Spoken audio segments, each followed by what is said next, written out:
Hey everybody, it's Joe Trippi and welcome back to a special guest episode of That Trippi Show. This week, it's been a while, so we thought we'd have our friend Rick Wilson, Lincoln Project, come on and join us.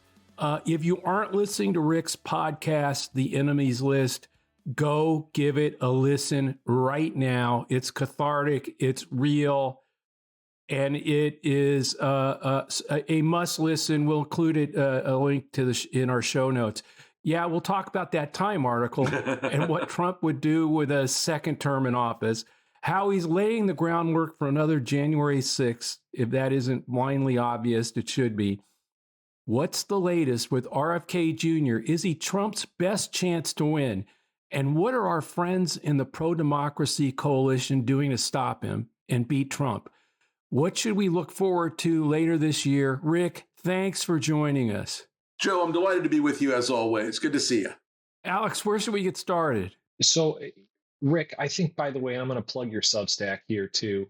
Oh, hell yeah. Really hell good. yeah. We'll include a link in the show notes too. But, we've been for the last, couple years now, very much reading off the same page when it comes to our view of where this thing's going. But You obviously, having been inside GOP politics for so long, and you, Stuart, the rest of the guys have a real understanding. But wanted your kind of just overall view of from some of the conversations we've been having, thought our listeners would like it, just the narrative arc of where things are in this election right now.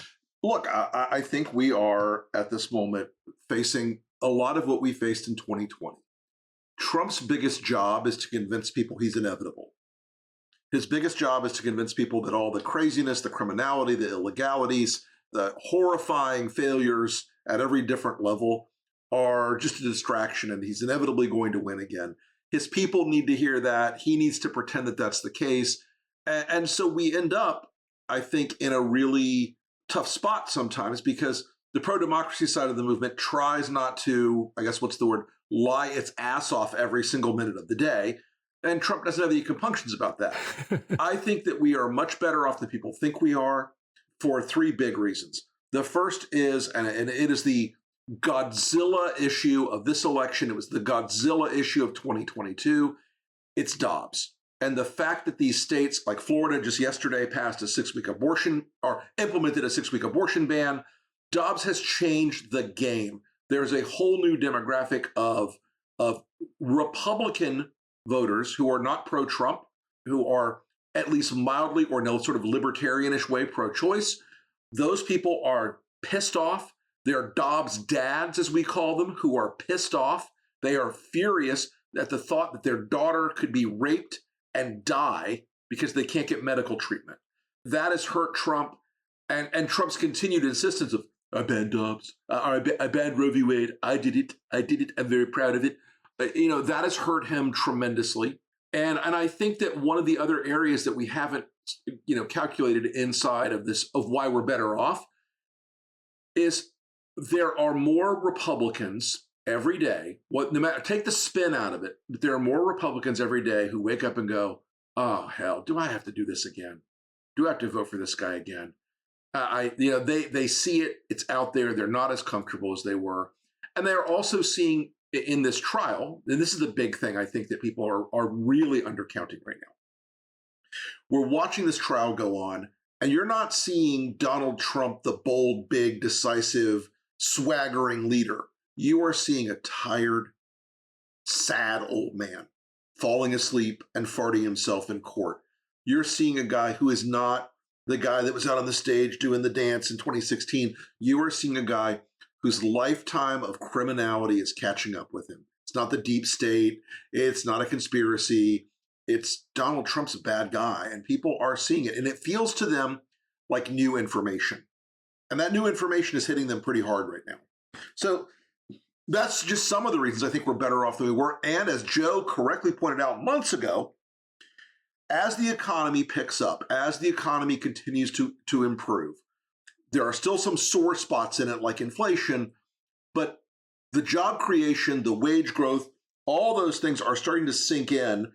And it's come alongside of another economic sort of revelation for people, that Joe Biden is doing a lot of things that have helped Americans feel better in their economic life. The Inflation Reduction Act, the infrastructure bill, those things are having a real impact in people's hometowns right now. The other thing that's happening is, and people are underscoring this too, all these things he's going after in that sort of irritating cost to the middle class space, credit card, bank fees, airline ripoffs, hotel ripoffs, antitrust stuff from these monopoly companies.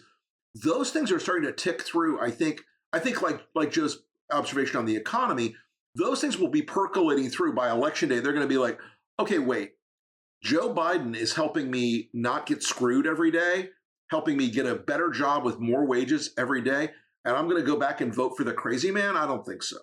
So that's my 30,000 foot view.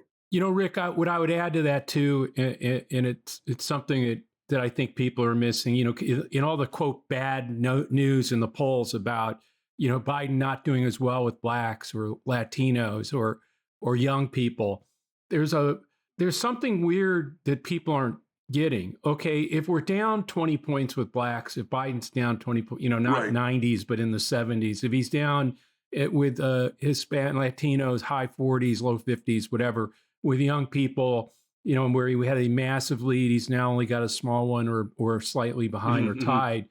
If all that's true and everything you just laid out is true, then we're in a dead heat with this guy. Right.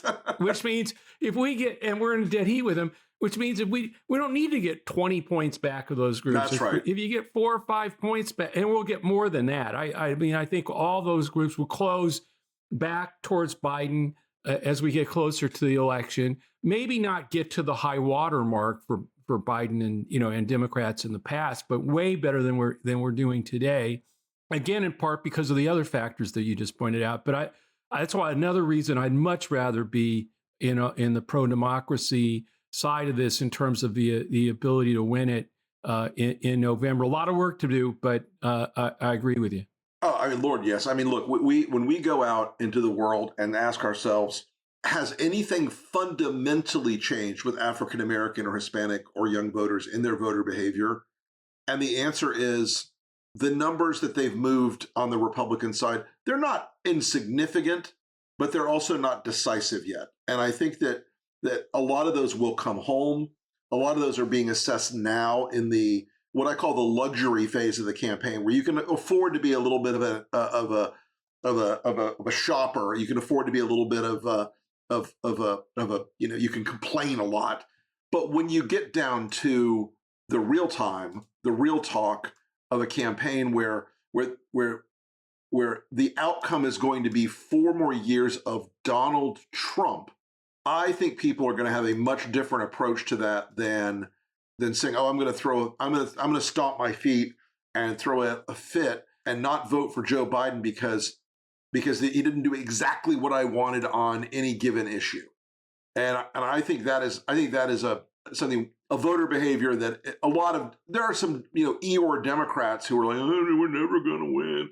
But look, I just don't believe in that anymore. I think we have a very good road. It is a hard path. There's nothing easy ever in a campaign in the 2020s, but it's a path we understand. It's explicable. We know what it is. So, Rick, you touched on this, and I want to dig a little more into it. Joe, you mentioned in the intro, there are 2 or 3 just totally bonkers press pieces coming out this week. The first was that Time article, which is really extraordinary. I mean, the first paragraph or so was bananas. Bananas. I mean, lays out everything in Trump's word he's going to do, everything from deporting 11 million people, detention camps, using the National Guard to enforce law in cities, firing U.S. attorneys, which we probably a whole show on that. I know you guys have talked to Harry Littman about it in the breakdown.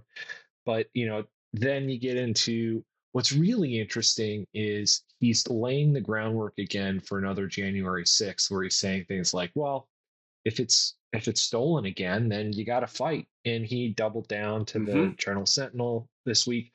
So, Rick, what I wanted to get to was, I mean, we could again do a whole show on reacting to that stuff, but why does it still feel like to too many people this is still like revelatory? How has this not been internalized, and why has it been still normalized? Alex, that's a really terrific question, I'm going to give you an answer that I'm not satisfied with completely. I think it's a combination of two things. I think a lot of people in the press, and God knows I'm going to get in trouble for saying this. I think they miss the novelty of Trump. I think they miss the chaos, the newsworthiness of it, the excitement of it, the, oh my God, what did he just tweet now? And I think that is something that we got to be honest about how humans are. And there are a lot of people in the news world who look at Biden as boring and not as fun and not as exciting. And so there's a part of them, you've seen this a million times, they go like, oh, everybody knows that about Trump. That's baked in the cake. Everybody knows that. Everybody knows he's crazy. Not everybody does know that, first off. But they are very committed, I think, to the bit of wanting something that is more juicy and more weird and more exciting. Because look, Trump is good for clicks and eyeballs. And that's a fact we can't look away from when you ascribe media behavior about Trump, and why they're willing to kind of look away. And there is also part of this is the cultural DC problem. And all these reporters who listen to Steve Bannon say things like, I want to burn America to the ground. I want to kill the enemies of Trump. I want to put people in prison camps. He says that, and then Bannon goes out to Cafe Milano with them and goes, ha, ha, ha, wasn't that funny? And they all buy it. I mean, he's the classic example of, for a lot of reporters, Bannon is selling them the rope he'll hang them with later. And so I find that it is culturally easy in Washington for reporters to go, it'll be okay. Everything will be fine. Don't worry. Yeah, the institutions will hold. All the laws and norms will be just fine. And I'm like, did y'all see the Supreme Court last week? Did you miss that? Did y'all miss that? But we're gonna have a really, I think, a pretty rough ride if American media doesn't start to, as Jay Rosen says, talk about the stakes, not the odds. Talk about the odds all day if you want to, but the stakes and the things that are in play here for this country are tremendously dangerous for our future. Yeah, two things. One, they're now into play-by-play. Yeah. They just call it play. Mm-hmm, They just call and the other thing though is still it is still stunning how the normalcy bias. I mean, not just with the press, but everybody. Yeah, for sure. Everybody still can't happen here. Right. That's crazy. That kind of stuff. Even with Trump now, the Milwaukee Journal-Sentinel says, "Hey, if it's an honest election, I'll gladly accept the results. I don't change on that. Right. But if it's not, you have to fight for the right of the country." Again, right there, right already starting up on a new January 6th, because that's what he's going to say. It was stolen, it was ripped off, and you have to fight. This election was I was robbed. It was the big deep state again, trying to take, they're not attacking me, they're attacking. All the garbage from 2020 will come back by the barrel. But I think, Rick, you're kind of right, because probably the prospect of that is exciting to a lot of the. I mean, that's more. That's a cool story. I mean, it's insane, but that's sort of where it's all going. That's the part of it that really gets me. I'm like, how do you convince a reporter that sort of nod and a wink about Trump and the thought that well, I'm going to keep good relationships with the Trump people because they're good sources for me or what have you. Yeah. And you end up with these promises they've made. They tell you what they're going to do every single time. And when they say things like, we're going to put you in jail if you say something bad about Donald Trump, why would you not believe them at this point? I mean, that's what shocks me. That's the one that I'm glad you got there. I mean, we've had a couple of different people who have done books on either January 6th and had direct access to Steve Bannon, Isaac Harnsdorf. I interviewed him on my podcast. Yeah, he's great. You talked to him too. But he went, and then by the way, one of the most interesting thing was, after he published his book, Steve Bannon had him on to talk about it. There was no adversarial, and that's not criticizing Isaac. It's these people are all telling you exactly what they're going to do. It's not like they're being secretive, right? Yeah, of course. I mean, that's the crazy part is when they say we're going to round up millions of people and deport them, when they say we're going to use the Insurrection Act to punish Trump's enemies, when they say we're going to execute what we told you we're going to do in Project 2025, and all of those things are treated by, I think, way too many people are treated kind of like, huh, okay, interesting, that sounds cool, whatever, and they don't engage on what it really could mean for Americans. That gets me, that gets me a little bit uncomfortable that we, again, are not talking about the stakes. And the stakes are all the marbles, the whole ball game, the entire thing. None of this is going to be easy, and no one expects it to be easy. But, the more it gets treated like this is some sort of passing, that Trump is a passing fancy and that everything will be fine in the end. I'm sorry, I just don't buy that. I mean, no better example in the last week of them just saying whatever the hell they want. And Christi Noem bragging in her book that she either wrote or paid someone to help her write. I'm sure it was the latter. Yes. But went through layers and layers of this, and everyone said, you know what? This is a great idea. Brag about your dog, not killing your dog. Yeah, I mean, who says that is a shit? Good idea. Who on the God's green earth goes, yeah, you know what? I'm going to talk about the fact that I shot my dog in the head in cold blood. I mean, and I went rip shit. Everybody went rip shit. This is, and then realize there's something else I got to do next. Right. Right. Yeah. Then I got to kill the goat. Yeah. Geez, I just feel like, and how many more bullets do I have in this damn thing? I feel so bad about killing that dog. Maybe I'll go kill the goat next. I mean, all of this, guys, though. I mean, look, I talk about this a lot, and we've talked about this before. Trumpism isn't just a political movement. In fact, it's like pretty non-political in a weird way. It's about power rather than about ideology. It's about control rather than about persuasion. But Trumpism has become something really powerful, and that is it's a separate culture now from the rest of America. It's a separate media culture. It's a separate political culture. It's a separate social culture. All those things that used to bind us together, they were very deliberately torn apart by Trumpism because the BS of Trump can't survive like normal human scrutiny. It can't survive ordinary people going, wait, what did you just say? That's crazy. Don't say that. So you saw last night, Sean Hannity has Kristi Noem on his show on Fox to defend her. And for her to say, oh, no, this is the liberal media deep state lying about me. And it's crazy to think that there are millions of Americans who saw that and said, that must be what it is. It must not be that she killed her dog. It must be that this is all an elaborate lie by the big deep staters. I mean, that she wrote about in her book. That she bragged about. I mean, it's hey, I killed my dog. So wait, so Rick, does this take her out of the Veep stakes, or does this make her like number one? In Trump land? I gotta tell you, I think, look, Trump is a lot of things, but he has a certain level of like evil cunning about him. And I think he recognizes that if you let this one sit and you make her the VP nominee, you are going to end up giving the Lincoln Project and the Biden campaign and everybody else $1 billion ads that will pound into the lives of every suburban woman in America with Sarah McLachlan music playing in the background, about they murdered the dog. Now she wants to leave the country. What kind of person would do that? Donald Trump would do that. He knows that's poison. Now, she's had this long relationship, and by relationship, I mean adulterous affair, according to a lot of reports with Corey Lewandowski. And I'm sure that some part of Corey's like, how do we spin this out? I don't think you spin this one out, guys. Honestly, I don't think you can.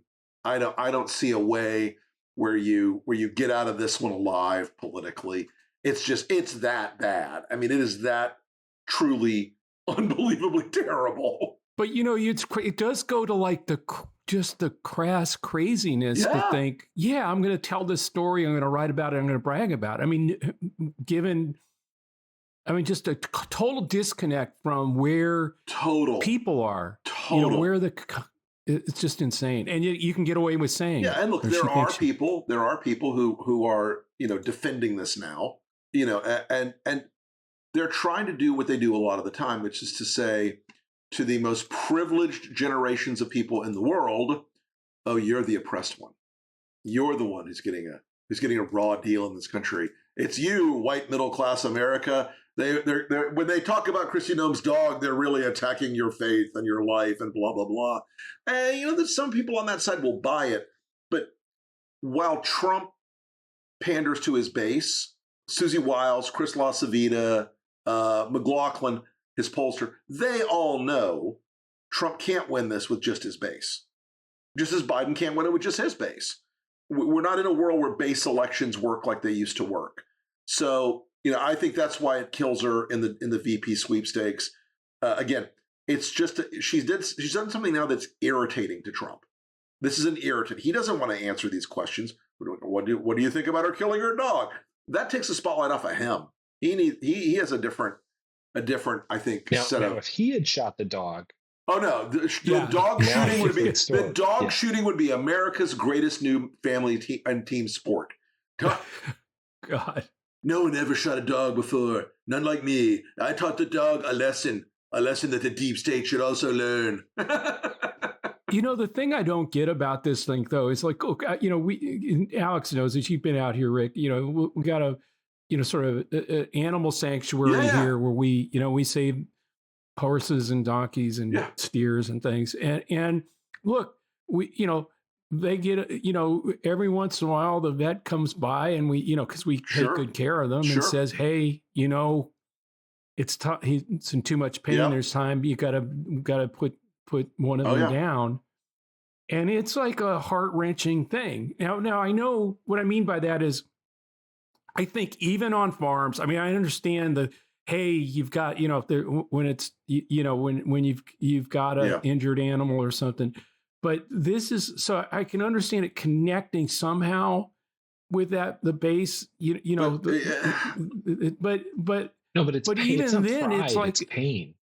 Yeah, that's what I'm saying. That's the weird thing about this. Let me say this, and I'm gonna pull my rural dude card.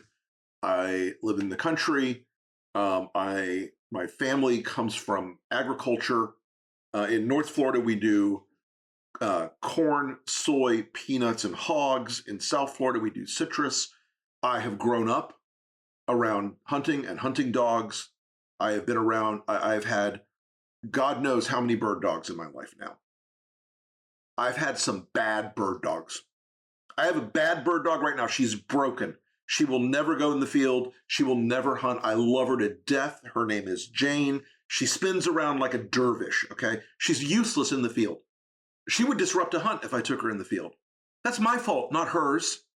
She's not a bad dog. She's just not right for the field. And the fact that Christi Noem said, oh, this 14-month-old puppy, I took it in the field. Ethical hunters and ethical dog people will understand that. They'll go, no, baby, no, that's not how this works. Yes, have I had to put down dogs? We've put down dogs many times because they got old, they got sick, they got hurt. Have I had to have horses put down when my daughter was riding? God, yes, it's agonizing. And as a normal human, you agonize over it. You know what? I don't brag about it. I didn't go and go, hey, you know what? I put that dog down when it got injured.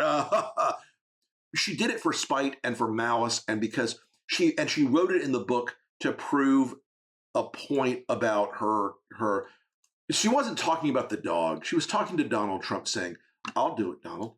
I won't be like Mike Pence. Right. I'll do what you want. I'll kill who you want. I'll take whatever actions you tell me to take." And I'll do what you want. And that to me, if you think that wasn't her only message in writing that, because I promise you, she sat with Corey Lewandowski and said, hey, this will be great, right? Everybody will know I'm tough, I'm mean, I'm the bad bitch. I can take out anybody. Yeah. You know what? She has become a national laughingstock. She has become a figure of contempt in the minds of most Americans now. And look, we may not share a lot in this country anymore across the political divide, but it's a weird day when I am on the same side of an issue with Cat Turd and Laura Loomer about not killing your dog. I mean, it's a weird day. And she wanted to come out looking tough. She came out looking monstrous, and she deserved it. She took the ride. So I want to get back to a point, Rick, that you made very briefly before I derailed us into a gravel pit with Christi Noem, which no one should ever do that.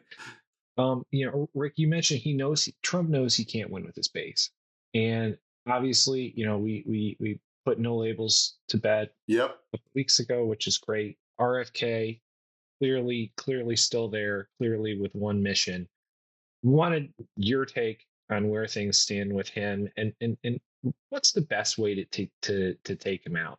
Look, I think the best way to mitigate RFK is to point out his origin story in this election, which is Steve Bannon, Alex Jones, Tucker Carlson, the Trump universe broadly, because they believed in the beginning that they could create this Frankenstein monster with the Kennedy name, and that name would buy them 4 or 5 points off the Democratic top line.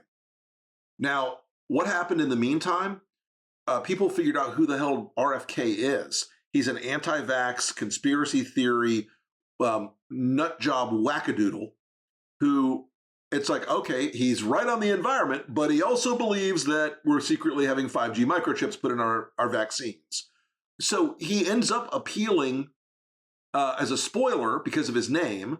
But I think the way we have to do this is to tell the truth about the guy. He's here because the Trump people want him to be a spoiler. And the more the Trump voters hear about how right-wing, the right-wing weirdness of the conspiracy stuff and the anti-vax stuff, I think the more we can eventually make him pose a risk to Trump that he currently poses to Biden. It's a high hill. And I think we have to just basically disqualify the guy based on his background and his history, because, the guy is a sex addict and a heroin addict, and he has been in and out of every kind of personal trouble. And it speaks to the character. Do you want this person to be the president of the United States of America? And I think the vast majority of Americans are going to go, no, thank you. So that's my quick take on him. Yeah, I mean, I think right now he's definitely a threat to Biden because of the Kennedy nostalgia, whatever. Yeah, whatever you want to call it. Right. Yeah, whatever. And I think, but you're right. The fact that Timothy Mellon has given him so much money, the guy contributed millions to Trump, is contributing, I think, upwards near $20 million now to the RFK Jr. super PAC, the Steve Bannon connection, the crazy conspiracy theory. And we got to bang that stuff in. 100%. It does two things. One, the people that the double haters who want the escape hatch, at least in everything I've seen, once they realize it helps Trump, they're out, by taking the escape hatch. I think that's right. Is that once people have it explained to them very clearly that this is a way Trump wins, I think it turns him into political toxic waste pretty quickly. Yeah, there's one guy who needs a 46-46. Somebody else getting 4 or 5 point raise. That's Donald Trump. Joe Biden. Yeah. And I think that's something we need to keep banging away with. Absolutely agree. Again, I think there's a sense in the electorate. I mean, look, let's be really blunt. They're Trump and Biden. They're both old. Biden has the advantage of not being insane, which we like. But you're going to see a lot of people try to say, well, RFK is an option because he's younger than both of them. I don't think that's the case. I think his insanity truly becomes a big issue in the campaign that is net from Joe Biden a net advantage if it's played correctly. Well, you mentioned playing it correctly, and once this is like the most common question we get. I know it's the most common question you get. We have time for one more, but what's the Lincoln Project going to be doing this year, Rick, to really hammer that home? What can we look forward to? Well, look, we are going to go into, first off, A lot of people miss what the Lincoln Project does. They think, oh, it's the flashy viral video ads. Yeah, we do those. Yeah, we absolutely do. But what they miss is that the LP is like an iceberg. And underneath that iceberg, the Lincoln Project is going to go into these swing states. And you guys all know the names: Arizona, Pennsylvania, Wisconsin, Michigan, maybe North Carolina, maybe Georgia. We'll see. But in those early swing states, and those important swing states, we're going to go in there and talk to the people we've always talked to, the disaffected Republicans. They're more affluent, they're more suburban, they're more educated, and they are deeply affected by two big issues right now. The number one is Dobbs, which has really caused them to reconsider where they are with vis-a-vis not just Trump, but the Republican Party. And the other area that is shaken them to the core in a lot of places is Ukraine and this weird Russian like love affair with Trump and JD Vance and all the other crazies. And those people are looking at this and going, that's not the Republican Party I signed up for. What is going on here?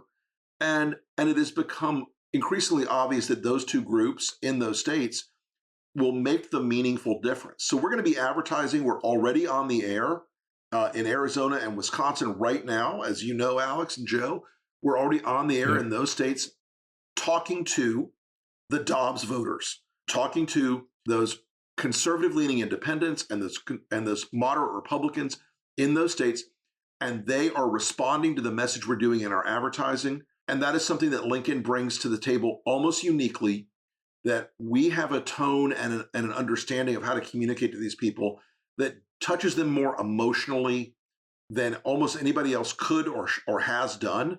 And by doing so, we're going to persuade these people in these critical states to move away from Donald Trump, whether they stay home, whether they vote for Joe Biden, or as long as they don't cast a vote for Donald Trump.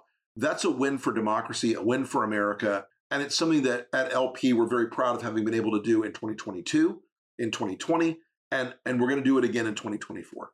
Yeah, no, and one of the things, though, is just how amazing it's been to work with you guys, because I think Alex and I and our team coming in and joining up, for a couple of years now, the combined forces of being able to target, to look at the data, at the stuff and actually reach the right people, which, again, coming from the Democratic side, right. I wouldn't, but then you add what we can do in terms of helping target, et cetera. It really is becoming, I think is going to be very impactful. And it's like one of the most rewarding things about working with you guys, really. I feel the same exact way. I think we've built a kind of super weapon in a weird way, right? Because we are all from the world of operational politics, guys. None of us are lobbyists. None of us spend a lot of time, doing other things than politics. We've all come out of campaign world. Right. And because we come out of actual campaigning, we understand the art of the possible when it comes up to doing these operations. We understand how this can and will work at a certain degree of granularity that other people, even other people in the same space, don't necessarily enjoy, because we're a bunch of freaks and we've lived in this thing for so long in this weird political culture for so long that we really get it at a level that moving voters it's an art and a science. And yes, we have a lot of science behind what we do. We have a lot of research and voter demographic research and consumer research that is beyond what you see in the polling or the focus grouping out there. We understand these people. We watch their behavior online. We watch them digitally. You can do this. It's a little scary sometimes, but we are able to do this and then build messages and build ads and build communication strategies to talk to those folks in a way that is persuasive and that is engaging. And yes, sometimes it's funny, sometimes it's viral, sometimes it's noteworthy and social media friendly. But what it really does is take the fight to Donald Trump every day at a level that we think almost no one else can. And I'm super proud of the work we're doing together, guys. I appreciate your insights every single day.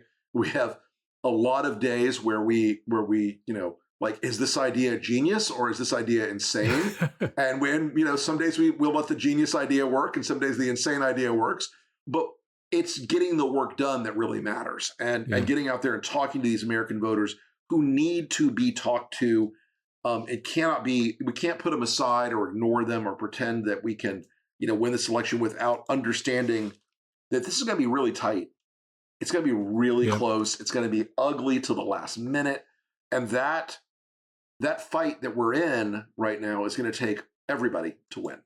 So yeah, and look, in Michigan and in Georgia, any of these places, it can be. We all know it could be 14,000, 19,000, 16,000, 44,000 votes. Those are the people that we're banging away on. I mean, we're relentlessly going after the 90,000 people in a state that we actually think are the Bannon line that are movable and with the right, with whether it's Dobbs, whatever the messaging is.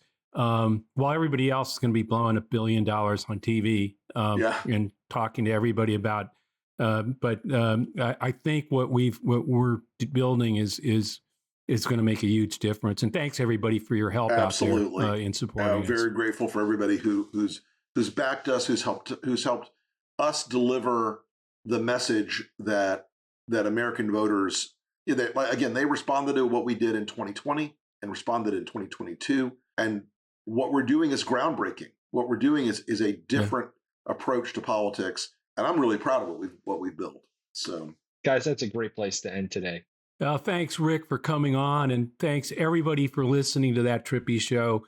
Make sure you listen to the Enemies List, available wherever you listen to this show. In fact, one of the things we're thinking of doing is dropping Enemies List episode into our show feed. Nice. Let's do vice versa. I'd love that. Yeah, just so you guys could listen in on one and dip in and hear it, and then maybe follow Rick on the Enemies List. This podcast will always be free with support from our advertisers, and like the Enemies List, is part of Resolute Square. So check out the latest at resolutesquare.com/Trippi. Please subscribe to That Trippi Show. Leave a review on Apple or wherever you listen. Also, if you're listening to this episode on YouTube, please like and subscribe to get alerts when we post the next episode.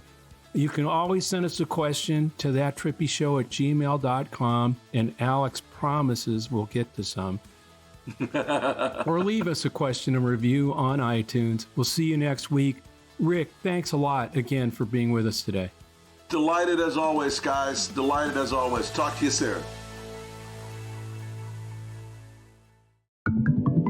Resolute Square.